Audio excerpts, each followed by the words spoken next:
Ladies and gentlemen, boys and girls of the YouTube world, CJ Rose's back in the building. Welcome back to the channel. Word is bond, love is love. Like, comment, subscribe, but do all the above. And if you ain't doing anything today, follow my Instagram. RugerRose23 is the place to be.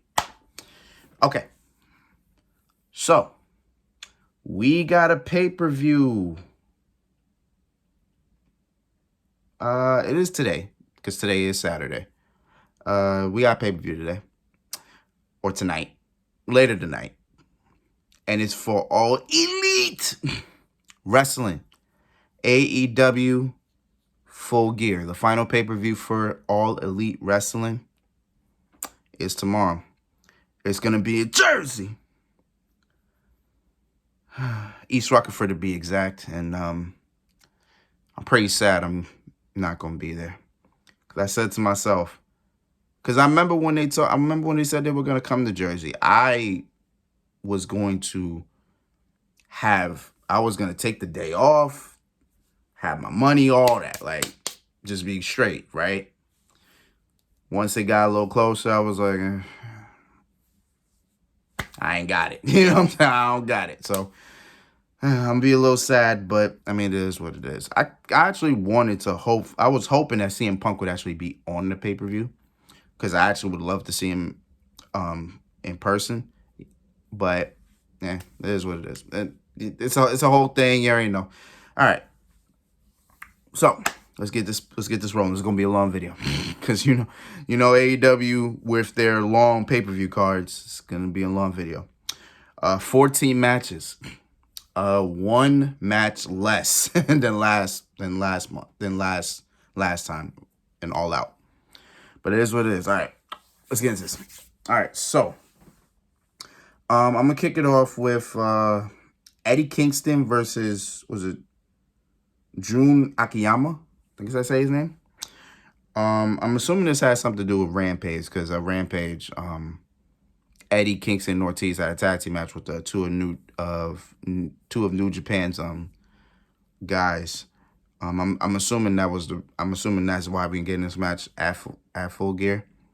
I didn't watch Rampage. I only watched Ricky Starks versus Lance Archer because I wanted to see who would win that. But yeah, I guess I'll make a quick prediction about it. I got Eddie. I guess Eddie will win because Eddie won it All Out. So I'm assuming Eddie's gonna win here. You know, like 2 for 2. Why not? You know what I'm saying? Why not? So yeah, I got that. The next one is a 10-man tag team match. We got the Best Friends, Rocky Romero, and Danhausen taking on the Factory, which will be QT Marshall, Aaron Solo, Lee Johnson, Nick Comrado, and Cole Carter. I don't know how this match even came about. I really don't. I ain't gonna lie to you. I don't really care. I got the Best Friends winning, because I don't see the Factory winning anything. So I got the Best Friends winning. And that's pretty much how that's gonna go. All right, now we can talk about what we can talk about. All right, so I'm going to actually start off with a match that probably will be on the buy-in, which is Brian Cage versus Ricky Starks. The winner of that meets Ethan Page to determine the #1 contender for the AEW World title. I got Ricky Starks beating Cage. I got him beating Cage, then Ethan Page versus Ricky Starks on the card.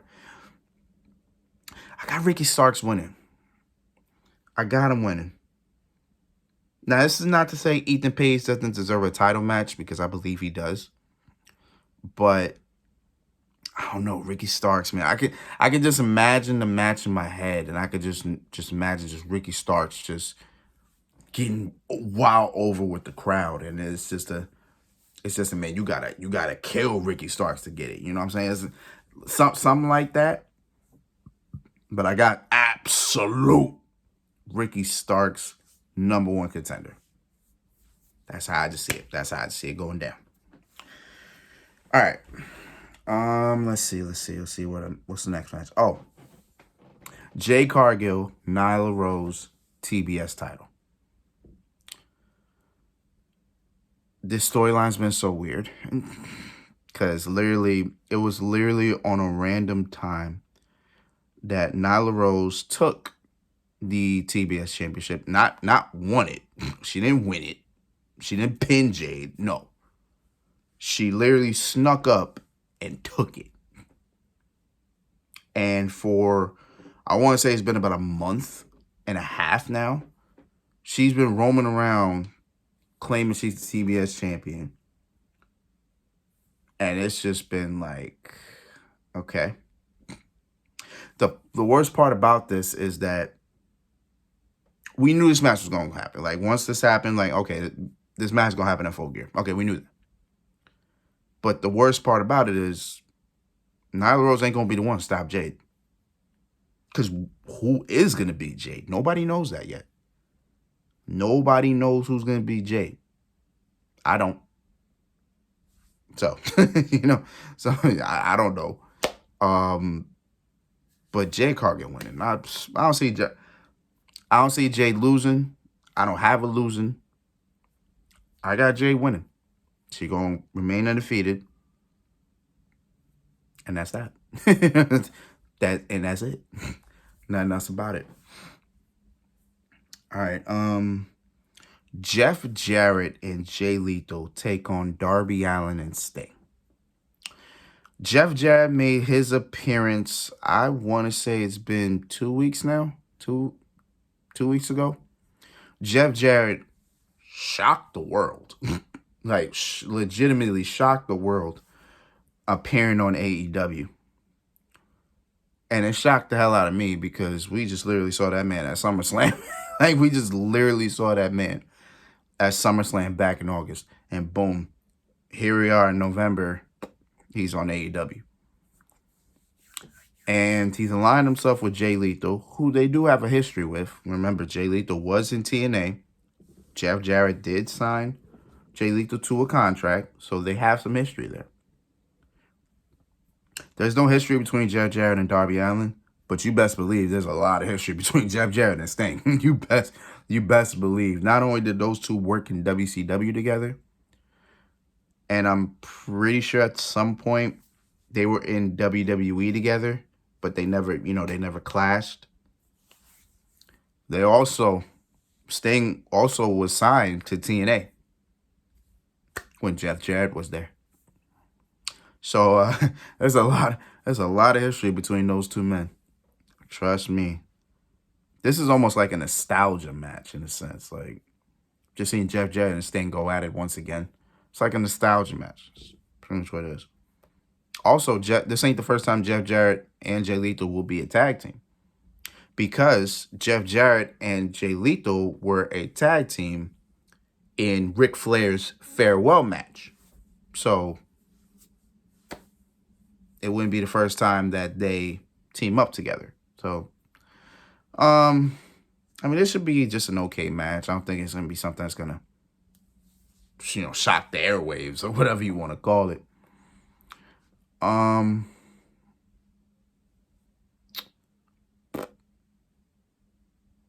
guess I got Darby Allin and Sting winning. Like, I don't know. I got Sting and Darby Allin winning. That's pretty much all that really is. I don't know if this will continue. I don't know if it will continue with Darby Allin and Jay Lethal still, because this how it started with Jay Lethal and Darby Allin. I don't know if it will continue after this match, but I guess we'll see. Only time will tell. Let's see. Toni Storm will defend the AEW interim women's title against Jamie Hayter.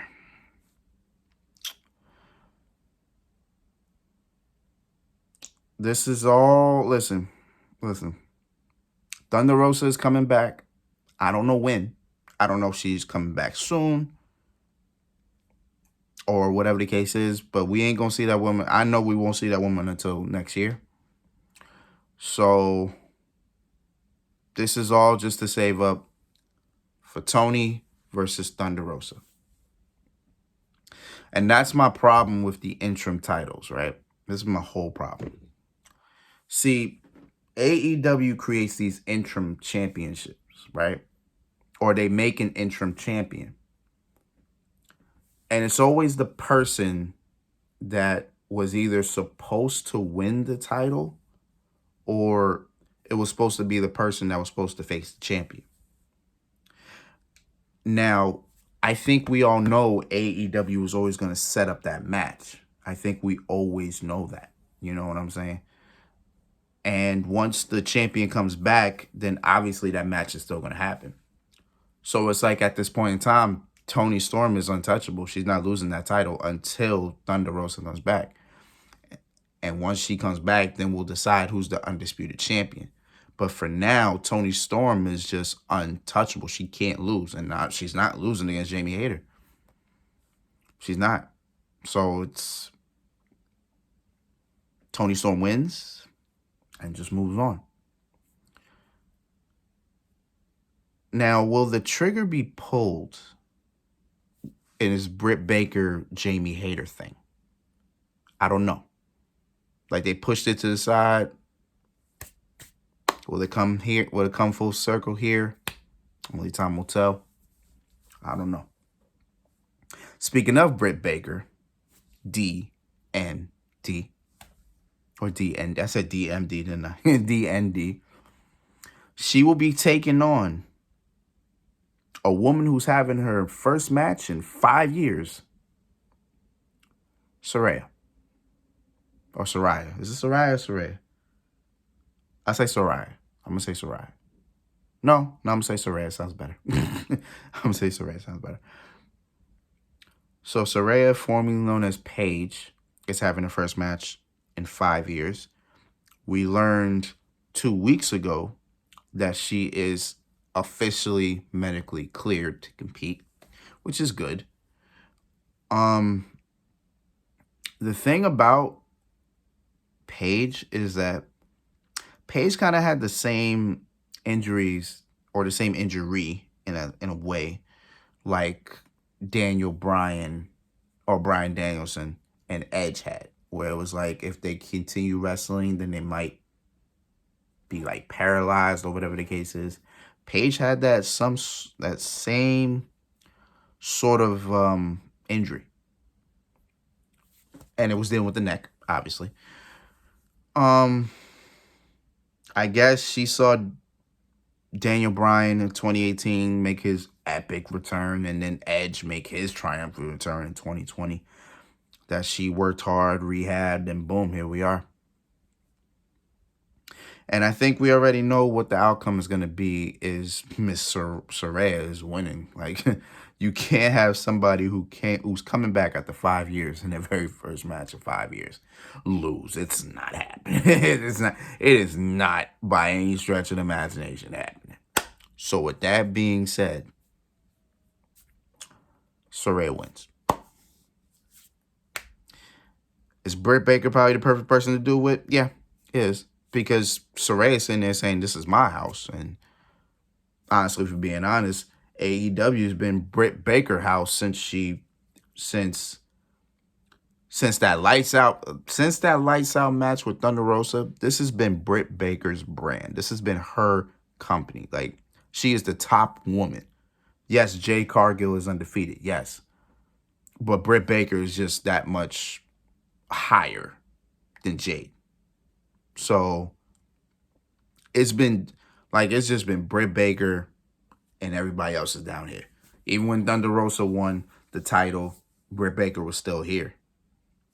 You know what I'm saying? Like, she's not even a champion. She has been champion for, I think, about a year now. No. Yeah. Has it been about a year? Oh, just about a year. And she's still the top woman. So I think Britt Baker will be fine, obviously. But I got Saraya winning. Of course. Makes all the sense in the world. Let's see. All right, let's get into this one. Wardlow, Samoa Joe, Powerhouse, Hobbs, triple threat for the TNT title. Man, listen. I was so happy when I saw Powerhouse Hobbs gun after Wardlow, because I was like, yes, he's getting a shot at the TNT title. I was happy. I was hyped. Then Samoa Joe turns heel last week. And I was like, triple threat? Huh. Interesting. Now, this can go two different ways. And both of them have to deal with Samoa Joe. Because it's sad that Samoa Joe is the only reason why Samoa Joe is here to take the pin. That's the only reason why he's in this match. And that sucks. Either Wardlow retains pinning Samoa Joe, or Powerhouse Hobbs becomes the new TNT champion pinning Samoa Joe. Because Samoa Joe is walking into this match already the ROH television champion. He's already a champion. So technically, him losing this match doesn't mean much. It doesn't mean anything, really. It's more like an exhibition. And he doesn't have to get pinned. Well, honestly, he kind of shouldn't. But if we're talking about Powerhouse, who's coming off, like, who's had a lot of momentum walking into this match, and of course Wardlow, who's just been, I guess we could say he's been dominant. His reign hasn't been great. It's just been so here and there. But he has been dominant. He has been winning. So I guess we can say that. That it's like, man, who's the scapegoat in this? And it has to be Samoa Joe. Because Samoa Joe doesn't really have any momentum walking into this match. He don't. So that makes him the perfect person to just take the pin on whoever wins and just call it a day. You know what I'm saying? Yeah. So that's that. Who do I have winning? I would love to see Powerhouse Hobbs get his. I would love to see him become TNT champion. And then probably after that, then Wardlow and Samoa Joe go after each other, probably for the ROH television title. It'll probably go like that. So you know what? Screw it. You know what I'm saying? I got Powerhouse Hobbs winning. I would love to see it. I got Powerhouse winning. Imagine that. Powerhouse Hobbs wins the TNT championship and then Ricky Starks becomes number one contender. It's like both of them come out better after their rivalry. It works. It works out. I'm with it.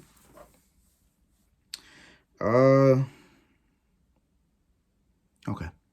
Luchasaurus, Jack Perry, Jungle Boy, Jack Perry, in a steel cage match.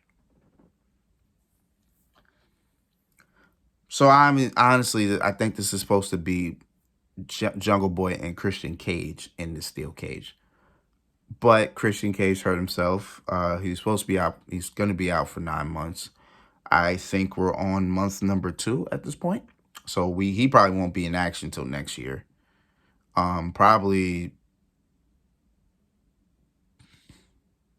7 months time. Probably double or nothing. We won't see him probably in action until double or nothing. For now, we got this match right here.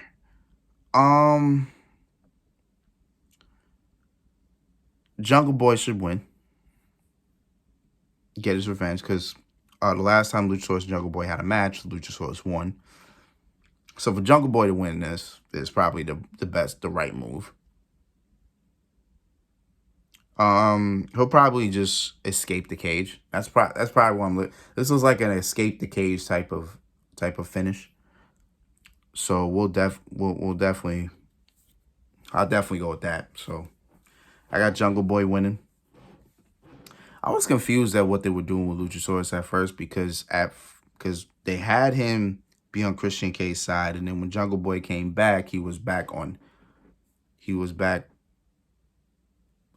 was back on Jungle Boy's side, and then when All Out happened, boom, Luchasaurus just attacked Jungle Boy. So I'm just like, I didn't know what the hell they were doing with him, but yeah, this is where we are with it. Jungle Boy and Luchasaurus, former tag team champions, former best friends. Just done. Yeah, but I got Jack Perry winning. Seems like the best thought process, right? I got Jungle Boy winning. I don't want to get to that match yet. I think we got 4 matches left. Yes, we do. All right. The Acclaimed versus Swerve in Our Glory for the AEW Tag Team Championships. This is the third and final match. This is the rubber match. Both teams are 1-1. This is the rubber match. And at this point, anything can happen. Because, see, here's the thing. The Acclaimed are hot right now. Like, they are they the hottest tag? They may be the hottest tag team, but then the other hottest tag teams, of course, the number 1 contenders, FTR. They're the hottest tag team as well. Well, no, I'm sorry. FTR's not the number 1 contenders. I'm sorry. Swerve in Our Glory war. They won their match. So, but it's either between FTR or the Acclaimed, right? But the Acclaimed are probably the most popular. They are the most popular tag team in AEW. They're hot. At the same time, I didn't really think that they would hold the tag team titles long. So that's the thing. So now the question is, do they lose them against a team that they beat for them? That I don't know. And of course, you got the problems with Swerve and Keith Lee.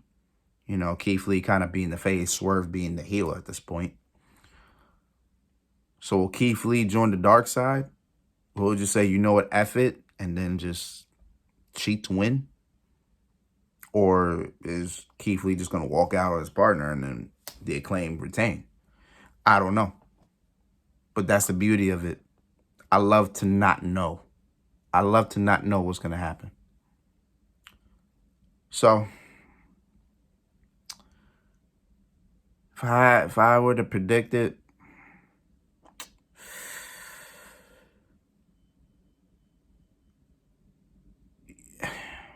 you know, seeing the Acclaim versus FTR wouldn't be bad because the crowd would be ballistic for that match. I think the crowd will go crazy for that match. But then again, I feel like FTR should win the tag team championships against a heel team. And Swerve in Our Glory would be that team. Plus, they get their run back after they lost to them. But of course, they got screwed out by the Gun Club. So obviously, that was a thing.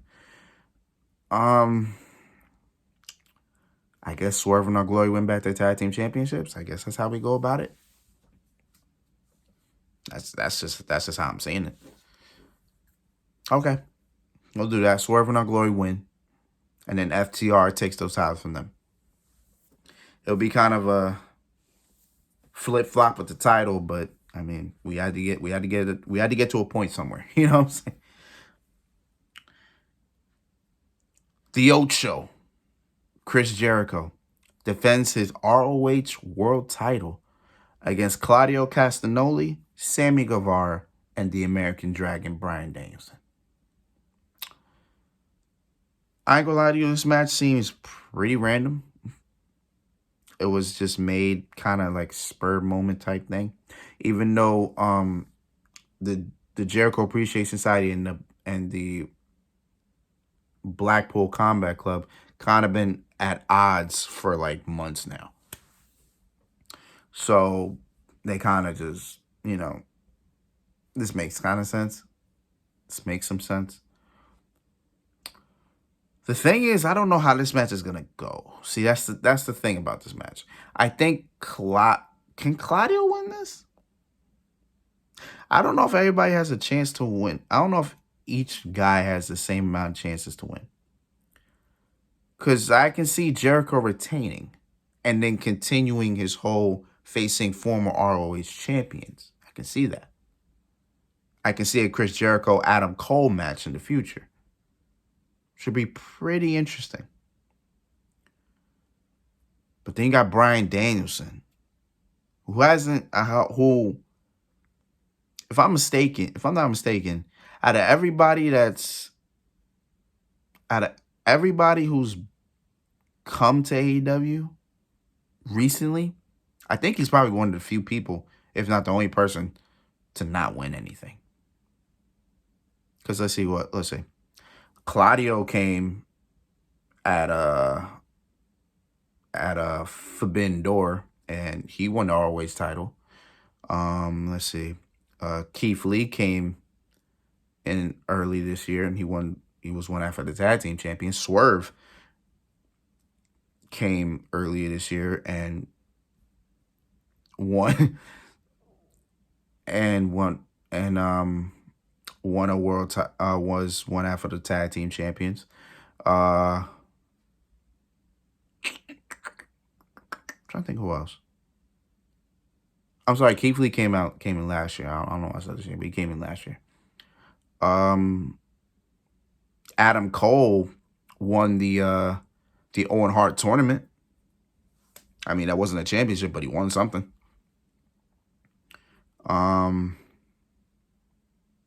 Samoa Joe came in this year and he won the ROH television title. You know what I'm saying? Like, out of most people that have come, Bryan Danielson hasn't really won anything in AEW. And I think that's what he wants. I think he just wants to, have great matches with all this talent. So I don't think he wants to win anything. But if it comes to that, I think Bryan Danielson should be the next one up. I just don't know in what capacity he wins. And in terms of Sammy Guevara, I think Sammy Guevara is just here to take the pin. Honest, I'm being wholeheartedly honest. I think Sammy's just here to take the pin. Or Claudio. I think both of them, one of the two or both of them are here to take the pin. So I either got Chris Jericho winning or I got Bryan Danielson winning. I'm leaning towards more Chris Jericho retaining. So that's what I'm going to go with. I'm going to go with Jericho retaining. And he just continues his facing former ROH champions. Simple. Death Triangle defends the Trios Championships against the returning Elite. The Young Bucks and Kenny Omega are coming back. Man, this shows a lot, doesn't it? This just shows a lot, doesn't it? Because think about it. Almost everybody in that all-out media scrum that everybody's got suspended. Everybody's got suspended. Everybody's pretty much coming back, except CM Punk. But for some reason, I'm hearing things like, "Oh, Punk may be coming back," and I'm like, I ain't trying to hear that. I ain't trying to hear that. Again, I won't believe it till I see it.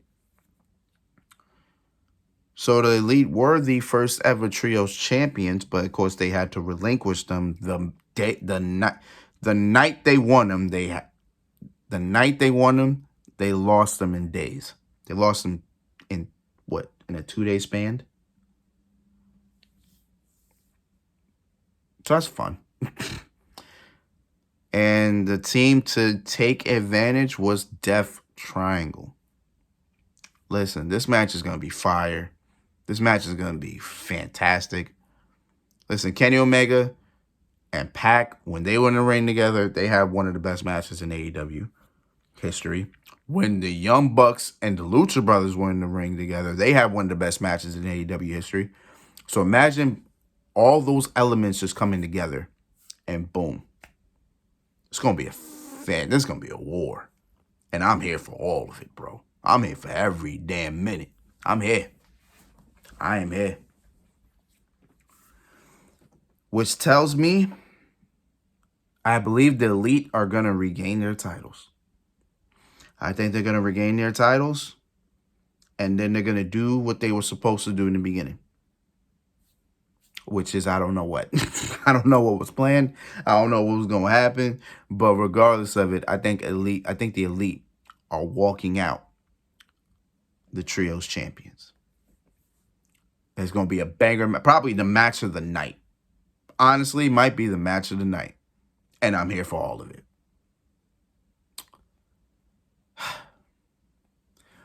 All this leading up to the main event. Jon Moxley defends the AEW World Championship against Maxwell Jacob Freeman, MJF. Well, we're here. This wasn't the original plan, or this wasn't a plan, but we're here. And I think all consensus say the same thing. MJF is going to become the AEW World Champion. With a little bit of a twist. See, people think William Regal is going to have a part to play in this. And I'm inclined to agree. Because after that promo that they had, I think it was almost a month ago, you got to believe William Regal got some type of role to play in this. So they think William Regal is going to play like the Ric Flair role. What am I talking about? Well, the Ric Flair role with Triple H. Because remember, when Triple H was world champion, he had Ric Flair by him. And Ric Flair creates so much more dynamic to the Triple H character. So William Regal could just bring more dynamic to MJF. I guess only time will tell. Am I here for all of it? I'm here for every damn minute of it. You know what I'm saying? I'm here for every minute. I just don't know how this match is going to be. Their first match was pretty okay. It was a very decent match. This time around, I'm not sure. I think this is MJF's. Is this his second match since coming back? Because I know we had Wheeler Yuta a couple of weeks ago. Oh, actually, about a month ago. I think this is the second match since coming back. And I don't know what to expect. Are we going to see some new moves? Are we going to see a whole different strategy? Only time will tell. Are we going to see blood? Because you know Moxie likes to bleed. You know what I'm saying? You know he likes blood on the canvas. So a bloody canvas. So I don't know. We'll see. But I get a feeling we're going to see some brass knucks. Regal's going to hit Moxley. And MJF becomes the new champion. I think that's what we're going to see. And I'm here for every damn minute of it. And that's it. That is the AEW Full Gear predictions that I got. It will be tomorrow. I will not be home for it. I'll try to watch as much as I can from work. Or while I'm at work. Then I'll probably won't do my review until probably Sunday afternoon-ish. I'll probably do it within that time. So that's pretty much what it is. But you'll get it. Don't worry, you'll get it. But until then, it's been Rose, man. Thank you for watching. Thank you for all the love, support as always. We got Full Gear this weekend. Let's knock that out because we got Survivor Series next weekend. And oh, man, I'm ready for all that. War Games. I'm ready for all of it, baby. So until next time, peace, love, 100. Here.